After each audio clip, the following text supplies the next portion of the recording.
அத்தை மருமக food challenge. ஒரு ஊர்ல சுஜாதா அஸ்வினி அப்படிங்கிற பெருந்தினி அத்தை மருமக இருந்தாங்க. தினமும் ஊர் முழுக்க சுத்திக்கிட்டு எங்கேயோ ஒரு இடத்துல ஃபங்க்ஷன்ல வயிறு நிறைய சாப்பிட்டுருவாங்க. அப்புறம் வேண்டியதையும் வீட்டுக்கு கொண்டு வந்துருவாங்க.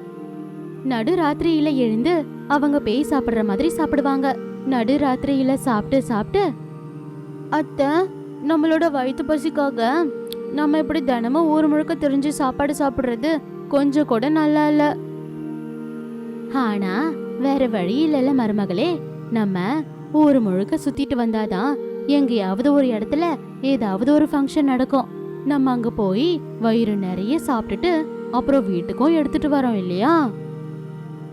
நீங்க சொல்றதும் உண்மைதான் அத்தை. எங்கேயோ நம்ம சாப்பிட்டுட்டு அப்புறமா நடந்து வீட்டுக்கு வர்றதுக்குள்ள அது ஜீரணமாகிடுது. மறுபடியும் நைட்டுக்கு நல்லா பசிக்குது. ஆ, அப்போ என்ன செய்யறது மருமகளே? என்கிட்ட ஒரு நல்ல ஐடியா இருக்கு அத்தை. நம்ம அதை செய்யலான்னா சொல்லுங்க. அந்த ஐடியா என்னன்னு உங்ககிட்ட கூட நான் சொல்றேன். முதல்ல அந்த ஐடியா என்னன்னு சொல்லு மருமகளே. எல்லார் வீட்டுக்கும் போய் ஃபுட் காம்படிஷனை நடத்தலாம் அத்தை. தோத்து போனவங்க ஒரு மாசத்துக்கு தேவைப்படுற சரக்குங்களை கொடுக்கணும். என்ன சொல்றீங்க? அப்படின்னு மருமக அஸ்வினி சொன்னதும் அத்தை கைத்தட்டி அவங்களோட விருப்பத்தையும் தெரிவிச்சாங்க. மறுநாள், மருமகளே, உனக்கு வந்த ஐடியா நல்லா இருக்கு. இப்பவே நம்ம ஒரு வீட்டுக்கு போய் ஆரம்பிக்கலாம் வா. அப்படின்னு அத்தையும் மருமகளும் சேர்ந்து சக்கரபாணி வீட்டுக்கு போனாங்க. சக்கரபாணி, சக்கரபாணி, வீட்ல இருக்கிறியா? அப்படின்னு சத்தமா கூப்பிட்டா சுஜாதா. வீட்ல இருந்து சக்கரபாணி வந்தாரு. என்ன பெருந்தினி அத்தை மருமக காலையிலேயே என்னோட வீட்டுக்கு வந்திருக்கிறாங்களே? சொல்லு மருமகளே. இங்க பாருங்க சக்கரபாணி ஐயா, நானும் என்னோட அத்தையும் சேர்ந்து ஒரு ஃபுட் காம்படிஷன் நடத்துறோம். சரக்குங்கள்லாம் நீங்களே வாங்கிட்டு வரணும். சமையலையும் நீங்களே செய்யணும். யாரு முதல்ல சாப்பிடுறாங்களோ அவங்க தான் வின்னரு. யார் தோத்து போறாங்களோ அவங்க அந்த வீட்டுக்கு ஒரு மாசத்துக்கு தேவைப்படுற மளிகை சாமானுங்களை வாங்கி கொடுக்கணும். அப்படின்னு சொன்னதும் சக்கரபாணி நல்லா யோசிச்சான். அவனுக்கு பிடிச்சிருச்சு. நான் இதுக்கு ஒத்துக்கிறேன். நீங்க என் வீட்டுக்கிட்டயே இருங்க. நான் போய் இன்னைக்கு சமைக்க தேவைப்படுற பொருளுங்களை எடுத்துட்டு வந்துடுறேன். அப்படின்னு சொல்லி வெளியே அவங்கள உட்கார வச்சான். அத்தையும் மருமகளும் அங்க உக்காந்துக்கிட்டாங்க. அப்புறம் அங்கிருந்து போயிட்டான் சக்கரபாணி. அத்தையும் மருமகளும் பேசிக்கிட்டு இருக்கும் போதே சமையல் மொத்தமும் முடிஞ்சிருச்சு. சக்கரபாணியும் அவன் மனைவி விஜயா ஒரு பக்கம்னா அத்தையும் மருமகளும் ஒரு பக்கம் 1 2 3ன்னு சாப்பிட ஆரம்பிச்சுட்டாங்க. பெருந்தீனி அத்தை மருமக வேக வேகமா சாப்பிட்டாங்க. சக்கரபாணி தம்பதிகள் தோத்துட்டாங்க. அத்தை மருமக ஜெயிச்சிட்டாங்க.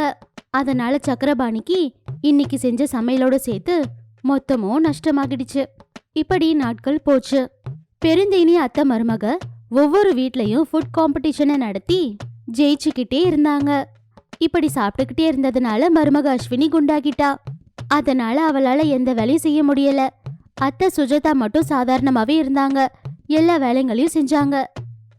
இந்த ஃபுட்டு காம்படிஷன் போட்டி என் மருமகளை குண்டாக்கி சந்தோஷமா வச்சிருக்குது. ஆனா என்ன ஒல்லியாக்கி கஷ்டப்படுத்துது. வீட்டு வேலையும் சமையல் வேலையும் என்னால செய்யவே முடியல. அப்படின்னு கிச்சனுக்குள்ள வந்தா அத்தை சுஜாதா. சிங்க் நிறைய பாத்திரம் அப்படியே இருந்துச்சு. கிச்சன் அலங்கோலமா இருந்துச்சு. வெறுப்பா அங்கிருந்து வெளியே வந்தா. வாசலையும் பார்த்தா. வாசல் ஒரே குப்பையா இருந்துச்சு. மருமகளோட பெட்ரூம் கிட்ட போனா. கதவை தட்டுனா. மருமகளே, அஸ்வினி, ஏன்பா ரமணா அப்படின்னு சத்தமா கூப்பிட்டா. ரமணா எழுந்து கதவை திறந்தா. என்னம்மா? மருமக இன்னும் எழுந்துக்கலையாப்பா? குண்டா இருக்கிறதுனால அவளால எழுந்துக்கவே முடியலம்மா. எழுந்துக்கவே அவ கஷ்டப்படுறாமா.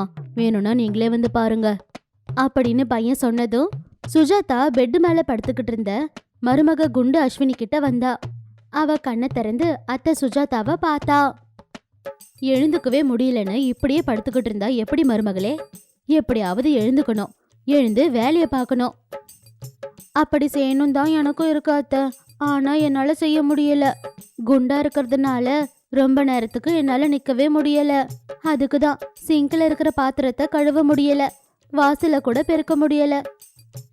செய்யறதுக்கு வாட்டப்படலன்னு இப்படி படுத்துக்கிட்டே இருந்தா அப்புறம் எப்படி சொல்லு? எழுந்து நீ தான் கொஞ்சம் கொஞ்சமா இதெல்லாம் செய்யணும். இன்னைக்கு ஒரு நாள் செய்யுங்க அத்தை. நாளையில இருந்து நான் எப்படியாவது வேலைங்களை செய்ய முயற்சி செய்யறேன். சரி சரி அப்படின்னு சொல்லி அத்தை சுஜாதா வெளியே வந்தாங்க. தொடப்பத்தை எடுத்து வாசலை பெருக்கிக்கிட்டே, பேருக்கு தான் நான் அத்தை, வீட்டு வேலைங்க எல்லாத்தையும் நானே செய்யணும். வெளியே இருந்து பாக்குறவங்களுக்கு நான் சந்தோஷமா இருக்கிற மாதிரி இருக்கும். ஆனா எல்லா வேலைங்களையும் நான் தான் செய்யறேன்னு எனக்கு மட்டும்தான் தெரியும். வேலைக்கு வாங்கன்னு யாரையாவது கூப்பிட்டா, ஐயோ இவங்க வீட்டுல குண்டு மருமக இருக்கா, வேலை அதிகமா இருக்குன்னு யாரும் வரமாட்டுறாங்க. ஆமா, வேலைக்காரியா நான் இருக்கும்போது இன்னொரு வேலைக்காரி எதுக்கு அப்படின்னு கஷ்டப்பட்டுக்கிட்டே வாசல் பெருக்கி தண்ணி தெளிச்சு கோலம் போட்டாங்க. உள்ள வந்தா ஆள்ல சோஃபால உக்காந்துக்கிட்டு இருந்த குண்டு மருமகளை பார்த்தா. அத்தை, எனக்கு பூஸ்ட் கலந்த பாலை கொடுங்க அப்படின்னு குண்டு மருமக சொல்லிக்கிட்டு இருக்கும்போது மோகன் ஆளுக்கு வந்தான். சுஜாதா, எனக்கு பூஸ்ட் பேஸ்ட்லாம் வேணாம், எனக்கு ப்ரூ காஃபியை கொடு. எழுந்ததுல இருந்து நானும் வேலை பார்த்துக்கிட்டே தானே இருக்கிறேன், கொஞ்ச நேரம் பொறுங்க, எடுத்துட்டு வரேன். உங்களுக்கு சமைச்சு கொடுத்தே எனக்கு கை வலிக்குது. நீங்க அப்படிலாம் தப்பா நினைச்சுக்காதீங்க அத்தை. பெரியவங்க என்ன சொல்லிருக்காங்க, அத்தையில அம்மாவை பார்க்கணும்னு இருக்காங்க. நான் உங்களை ஏன் அம்மா மாதிரி பார்க்கறேன். அத்தைய அம்மா மாதிரி பார்த்துக்கோ அப்படின்னா அத்தைக்கு நீதான் சேவை செய்யணும் மருமகளே. இப்படி அத்தைய வச்சு நல்ல வேலை வாங்கக்கூடாது. ஐயோ அத்தை, எப்பவும் அம்மாங்க என்ன செய்வாங்க சொல்லுங்க, அவங்க பசங்களுக்கு பிடிச்சத சமைச்சு கொடுப்பாங்க, வேண்டியது எல்லாத்தையும் செஞ்சு கொடுப்பாங்க. இப்போ ஒரு அம்மாவா நீங்க எனக்கு இருங்கன்னு நான் உங்ககிட்ட வேண்டி கேட்டுக்கிறேன். அப்படின்னா நீ ஒல்லியாகிற மாதிரிலாம் இல்லையா? நான் வாழ்ற வரைக்கும் உங்களுக்கு சமைச்சு போட்டுக்கிட்டே இருக்கணுமா மருமகளே அப்படின்னு சமையல் கட்டுக்குள்ள போய் சமையல் செய்ய ஆரம்பிச்சா சுஜாதா. இப்படி ஒரு மணி நேரம் ஆச்சு. சமையல் கட்டுல இருந்து கமகமன்னு வாசனை வந்துச்சு. சுஜாதா எல்லா சமையலுங்களையும் டைனிங் டேபிள்ல எடுத்துட்டு வந்து வச்சா. அப்புறம் குண்டு மருமக யோசிக்காம டைனிங் டேபிள்ல உக்காந்து நல்லா சாப்பிட ஆரம்பிச்சிட்டா. இப்படியே நாட்கள் போய்கிட்டு இருந்துச்சு. ஒரு நாள் சுஜாதா தனியா குண்டு மருமகளை பத்தி யோசிச்சுக்கிட்டே, மருமக நாளுக்கு நாள் குண்டாக்கிட்டே போறாளே தவிர குண்டு குறையவே மாட்டேங்குது, என்ன செஞ்ச இவ ஒல்லியாவான்னு புரியவே இல்லை அப்படின்னு அவ கஷ்டப்பட்டுக்கிட்டு இருக்கும்போது மோகன் அங்க வந்தாரு. நீ என்ன யோசிச்சுக்கிட்டு இருக்கிற சுஜாதா? நம்ம குண்டு மருமகளை பத்தி தாங்க. நாளுக்கு நாள் குண்டாக்கிட்டே இருக்காளே தவிர அவ ஒல்லியாகிற மாதிரி தெரியவே இல்லை. நீ இப்படி நல்லா சமைச்சு கொடுத்தா அவ நல்லா சாப்பிடுவா, இன்னமும் குண்டாகிடுவா. இதுல மருமகளோட தப்பு என்ன இருக்கு? மருமகளுக்கு சாப்பாடு பைத்தியத்தை யார் உருவாக்குனது? நான் தான். அதுக்கு தானே நான் இப்படி கஷ்டப்பட்டுக்கிட்டு இருக்கிறேன். கையே போனதுக்கு அப்புறமா மருதாணி பறிச்சிட்டு வந்தா லாபம் இல்லை சுஜாதா. அதெல்லாம் இருக்கட்டும், முதல்ல மருமக ஒல்லியாகிறதுக்கு ஐடியா கொடுங்க. என் ஐடியா ஒன்னே ஒண்ணுதான். உன்னால முடியலன்னு நீ பெட்டில் படுத்துக்கோ. மழை மாதிரி இருக்க, எனக்கு எங்க உடம்பு சரியில்லைன்றீங்க? முதல்ல நீ நடி, அப்புறமா நானும் பையனும் கண்டிப்பா எங்களுக்கு வீட்டு சாப்பாடு தான் வேணும்னு அடம் பிடிக்கிறோம். மருமக கண்டிப்பா சமைச்சே தீருவா. அப்பவும் அவளுக்கு பிடிச்சது எல்லாத்தையும் சமைச்சுக்கிட்டு இன்னும் அதிகமாக தான் அவ சாப்பிடுவா.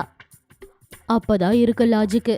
பையன் மேல சத்தியம் வாங்கிக்கிட்டு ஒரு அளவு சாப்பாடு தான் சாப்பிடணும்னு சொல்லிடலாம் அப்படின்னு மோகன் சொன்னதும் புருஷன் சொன்ன ஐடியாவை நல்லா புரிஞ்சுக்கிட்டா சுஜாதா. இப்ப நீங்க போங்க, எனக்குள்ள இருக்கிற சாவித்திரியை வெளியே கொண்டு வரேன் அப்படின்னு சொல்லி சுஜாதா நோய் வந்த மாதிரி பெட்டில் படுத்துக்கிட்டா. பெட்டு மேல இருந்து இறங்கல. எந்த வேலைங்களை செய்யறதுக்கும் அவளுக்கு உடம்பு முடியலன்னு சொல்லிட்டா. அதனால குண்டு மருமக அஸ்வினி கஷ்டப்பட்டு எழுந்து எல்லா வேலைங்களையும் செய்ய வேண்டியதா போயிடுச்சு. அம்மா சுஜாதா பக்கத்துல இருந்த பையன் ரமணா கிட்ட, ஏன்பா ரமணா, உங்க அப்பா உன்கிட்ட சொன்னது புரியுதா? புரிஞ்சுதுமா, நான் இப்பவே அஸ்வினி கிட்ட போய் சத்தியம் வாங்கிக்கிறேன். எப்படியாவது மருமகளை இதுக்கு ஒத்துக்க வைப்பா. சரிங்கம்மா. இப்படி அஸ்வினி கிச்சன்ல சமைச்சுக்கிட்டு இருக்கும்போது ரமணா வந்தான். எதுவும் பேசாம ஒரு டயட் சார்ட்டை அஸ்வினி கிட்ட கொடுத்துட்டு அவன் தலை மேல அஸ்வினியோட கையை எடுத்து வச்சான்.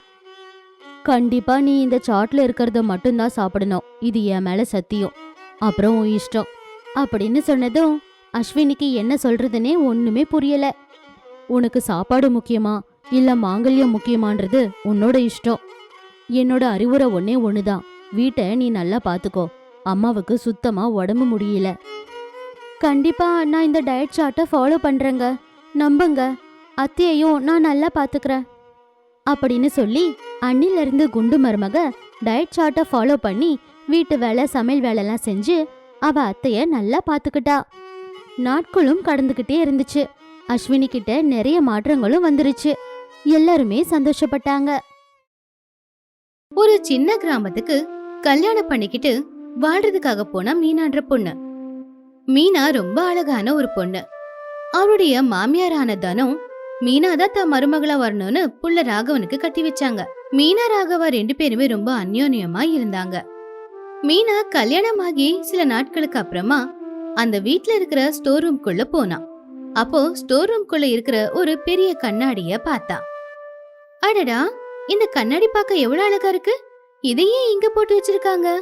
பேசாம இதை எடுத்து சுத்தம் செஞ்சு ஏன் ரூமுக்குள்ள வச்சுக்கிற அப்படின்னு நினைச்ச உடனே அந்த கண்ணாடியை சுத்தம் செஞ்சு அவளுடைய அறைக்குள்ள வச்சுக்கிட்டா மீனா. என்னவோ தெரியல, அந்த கண்ணாடியில எப்ப பார்த்தாலும் மீனா ரொம்ப அழகா தெரிஞ்சுக்கிட்டு இருந்தா. அதனால மீனாவும் ரொம்ப சந்தோஷப்பட்டு அடிக்கடி வந்து அந்த கண்ணாடியில அவளுடைய முகத்தை பார்த்துப்பா. உண்மையிலேயே நான் இவ்ளோ அழகா இருக்கேனா? என் கண்ணை என்னாலேயே நம்ப முடியலையே. கொஞ்ச நாளுக்கு அப்புறமா மீனா சாப்பிட்டு சாப்பிட்டு ரொம்பவே குண்டாயிட்டா.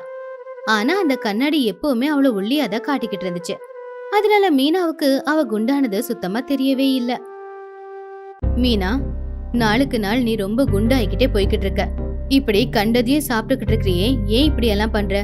இப்படி குண்டானா நாளைக்கு குழந்தை பொறுக்கிறதுல பிரச்சனை வரலாம் இல்லையா? நான் குண்டா இருக்கேனா? உங்களுக்கு என்ன கண்ணு கிண்ணு கேட்டு போச்சா? என் கண்ணு நல்லா தானே வேலை செய்யுது. பின்ன நான் குண்டானா கண்ணாடியில பார்த்தாலே அது தெரிஞ்சிடும் இல்லையா? ஆமா, தெரியும் தான். பின்ன கண்ணாடியில நான் ஒல்லியா தானே எனக்கு தெரியறேன். இவ்வளவு ஒல்லியா இருக்கிற என்ன பார்த்து குண்டுன்னு சொல்றீங்க? அப்ப ராகவா அந்த கண்ணாடியில மீனாவை பார்த்து ரொம்பவே ஆச்சரியப்பட்டான். அட, என்ன இது, கண்ணாடியில நீ ஒல்லியா தெரியற? அததான் நானும் சொல்றேன். என்கிட்ட பேச விருப்பம் இல்ல, என்ன பார்க்க விருப்பம் இல்லன்னா பார்க்காதீங்க, பேசாதீங்க. அதுக்காக குண்டா இருக்கேன்னு எதுக்கு நீங்க போய் சொல்றீங்க? அப்போ ராகவா ரொம்ப ஆச்சரியமா அவனுடைய அறைக்குள்ள இருந்து வெளியில வந்தான். அப்போ தனம் ராகவா ஏதோ யோசனையில இருக்கிறத பார்த்து அவன் பக்கத்துல வந்தாங்க. ராகவா, எதை பத்திடா யோசிச்சுக்கிட்டு இருக்க? அம்மா, மீனாவை பாத்தியா? நாளுக்கு நாள் எப்படி குண்டாயிக்கிட்டே போறா. குழந்தை பொறுக்கிறதுக்கு கஷ்டமாகுமோ என்னவோன்னு இப்பதான் பேசிட்டு வந்தேன். அதுக்கு மீனா உன்கிட்ட கோச்சுக்கிட்டாளா? அவ கோச்சுக்கிட்டா பரவாயில்லம்மா. அவ குண்டாகிறா அப்படிங்கிற விஷயமே அவளுக்கு தெரியலையே. ஒன்னும் ஆகாதுரா, உடம்பு ஏறுது எருகிறது எல்லாமே சகஜம்தான். அவளை பத்தி அவளே தெரிஞ்சுப்பா, விடு. ஆனா அந்த கண்ணாடி, அப்படி ராகவா அந்த கண்ணாடியை பத்தி சொல்றதுக்கு முன்னாடியே தானோ அங்கிருந்து போயிட்டாங்க. வேலை விஷயமா போன ராகவா இந்த விஷயத்த மறந்துட்டான். மீனா இன்னும் அதிகமா குண்டாக ஆரம்பிச்சா. அவளுடைய துணி எல்லாமே அவளுக்கு டைட் ஆச்சு. ஆனாலும் மீனா குண்டாகிறா அப்படிங்கறது அவளால ஏத்துக்க முடியல. என்ன இது, என் துணி எல்லாம் எனக்கு டைட் ஆகுது. நான் ஒண்ணு குண்டாகலையே. சரி, ரொம்ப நாளைக்கு முன்னாடி வாங்கினது இல்ல, அதான் டைட் ஆகுது போல. முதல்ல புது துணிய வாங்கணும் அப்படின்னு நினைச்சுக்கிட்டா. அன்னைக்கு மீனாவோட வீட்டுக்கு சில சொந்தக்காரங்க வந்தாங்க. தனம் அவங்க கூட உக்காந்துக்கிட்டு நலம் விசாரிச்சுக்கிட்டு இருந்தாங்க. அப்போ மீனா வெளியே வந்து அவங்கள பார்த்தா. சொந்தக்காரங்க மீனாவை பார்த்து ரொம்பவே ஷாக் ஆயிட்டாங்க. என்ன தனம், மீனா ஏன் இவ்வளவு குண்டாயிட்டா? கல்யாணத்துல எவ்வளவு ஒல்லியா இருந்த பொண்ணு இப்ப என்ன திடீர்னு இவ்வளவு குண்டாயிட்டா? உடம்பு ஏறுறதும் இறங்குறதும் சகஜம்னு தான் நானும் நினைச்சுக்கிட்டு இருந்தேன். ஆனா மீனா உடம்பு ஏறினாலும் கூட கொஞ்சம் கூட கவனமே கொடுக்க மாட்டேங்கிறா. இப்படியே தான் இருந்துகிட்டு இருக்கா. என்னம்மா மீனா, எப்படி இருக்க? நான் நல்லா இருக்கேன் சித்தி. நல்லதுமா, கொஞ்சம் குண்டு குறைஞ்சா இன்னும் நல்லா இருக்கும். எனக்கு தெரிஞ்சு ஒரு ஆயுர்வேதம் மருந்து இருக்கு, அதை வேணும்னா வாங்குறியா? முதல்ல எல்லாரும் வீட்டை விட்டு வெளியே போங்க. என்னாச்சு உங்களுக்கு? எல்லாரும் என்ன பார்த்து குண்டு குண்டுன்னு சொல்றீங்க. உங்களுக்கு என்ன பைத்தியமா? அப்படின்னு கோவமா திட்டி ரூமுக்குள்ள போயிட்டா மீனா. அன்னைக்கு சாயந்தரம் தனம் ஹால்ல உட்காந்து யோசிச்சுக்கிட்டு இருந்தாங்க. அப்ப அவங்கள பார்த்து ராகவா அவங்க பக்கத்துல போனா. அம்மா, என்னம்மா ரொம்ப யோசிச்சுக்கிட்டு இருக்க போல? ஒன்னும் இல்லடா, மீனா குண்டாயிக்கிட்டே போறா. ஆனா அத சொன்னா அவ ஏத்துக்கவே மாட்டேங்கிறா. நான் ஒல்லியதானே இருக்கேன் அப்படின்னு சொல்றா. யார் என்ன சொன்னாலும் ரொம்பவே கோவப்படுறா. நடக்கிறதும் மெதுவா நடக்கிறா, வேலை எல்லாத்தையுமே மெதுவா தான் செய்யறா. அவ குண்டா இருக்கிற விஷயத்த ஏன் ஏத்துக்க மாட்டேங்கிறா? ஒருவேளை அவளுக்கு என்ன பைத்தியம் கிருத்தம் பிடிச்சிருக்கா? அம்மா, உன்கிட்ட ஒரு விஷயம் சொல்லவே நான் மறந்துட்டேன். எங்க ரூம்ல இருக்கிற கண்ணாடி ஏதோ தப்பா இருக்குமா. அந்த கண்ணாடியில பாக்கும்போது மீனா ரொம்ப ஒல்லியா தெரியறாமா. அதனாலதான் அவளை பார்த்து நீ குண்டா இருக்கிறன்னு சொன்னா அவ அதை ஏத்துக்கவே மாட்டேங்கிறா. ஒருவேளை அந்த ஸ்டோர் ரூம்ல இருந்த கண்ணாடியை எடுத்துட்டு வந்து வச்சுக்கிட்டாலே என்ன? என்னவோ எனக்கு தெரியலம்மா. வா நான் பாக்குறேன் அப்படின்னு அவங்க ரூமுக்குள்ள போனாங்க தனம். பார்த்ததுமே அது ஸ்டோர் ரூம்ல இருந்த கண்ணாடி தான்றத புரிஞ்சுக்கிட்டாங்க. டே ராகவா, அது ஸ்டோர் ரூம்ல இருந்த கண்ணாடி தாண்டா. அதுல யார பார்த்தாலுமே அழகாத தெரியுவாங்க. அது என்னம்மா கண்ணாடி? இப்படிப்பட்ட கண்ணாடியும் இருக்குமா? எனக்கு கல்யாணமான புதுசுல என் உருவத்தை பத்தி சும்மாவே நான் கவலைப்பட்டுக்கிட்டே இருப்பேன். கொஞ்சம் குண்டாகிற மாதிரி தோணினாலும் கூட நான் சாப்பாடையே சாப்பிட மாட்டேன். அதனால எனக்கு உடம்பு முடியாம போகி நான் வேலை கூட சரியா செய்ய முடியாம ஆச்சு. அப்போ உங்க அப்பா நான் அப்படியெல்லாம் பண்றத பார்த்து இதோ இந்த கண்ணாடிய எனக்காகவே தயார் பண்ணாரு. இந்த கண்ணாடிய கொண்டு வந்து கொடுத்து இதுல தினமும் உன்னை நீ பாத்துக்கோ அப்படின்னு சொன்னாரு. இந்த கண்ணாடியில என்ன நான் எப்ப பார்த்தாலும் நான் பார்க்க அழகாதான் தெரியுவேன். எனக்குள்ள ஆத்ம விசுவாசம் வரணும் அப்படிங்கறதுக்காக உங்க அப்பா செய்ய வச்ச கண்ணாடிடா இது. அப்படிதான் மீனாவும் அந்த கண்ணாடியில அவளை பாத்துக்கிட்டு அவ அழகா இருக்கிறதா நினைச்சுக்கிட்டு இருக்கா. அப்படியா? அப்படின்னா இப்ப என்னமா பண்றது? சொல்றேன் உனக்கு புது துணி எடுத்து கொடுக்கறேன் அப்படின்னு சொல்லி மீனாவை ஷாப்பிங் மாலுக்கு கூட்டிட்டு போ.